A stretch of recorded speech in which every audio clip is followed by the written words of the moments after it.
দিল্লি থেকে ফিরে এসে আজ তিপ্রা মথার সুপ্রিমো প্রদ্যুৎ কিশোর দেববর্মন রবিবার খুমলুং এলাকায় পরিদর্শন করেন। উল্লেখ্য, গত কয়েকদিন ধরেই খুমলুং সহ পার্শ্ববর্তী এলাকাগুলিতে রাজনৈতিক অস্থির পরিস্থিতি বিরাজ করছে।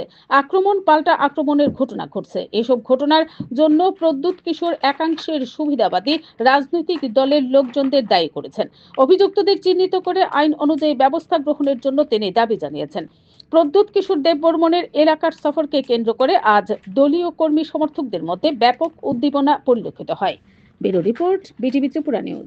पार्टी ऑफिस जला है और जहां में हमारे वर्कर्स को पीटा गया है, मारा गया है, मैं उनके पास जा रहा हूं और उनके साथ मैं देखूंगा। यहां में पार्टी ऑफिस जलाया गया है, अभी खुमलुंग में भी पार्टी ऑफिस को तोड़ा गया है। मैं जाके वहां में सिचुएशन को स्टॉप करूंगा। लेकिन गुंडा का कोई पार्टी नहीं होता है।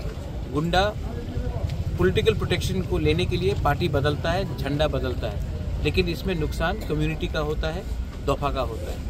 वायलेंस करके अगर आप राजनीति करोगे तो नुकसान आप ही का होगा, क्योंकि अंत में पब्लिक को वायलेंस नहीं देखना है, उनको डेवलपमेंट देखना है, उनको उन्नति देखना है, उनका बच्चे का भविष्य को देखना है।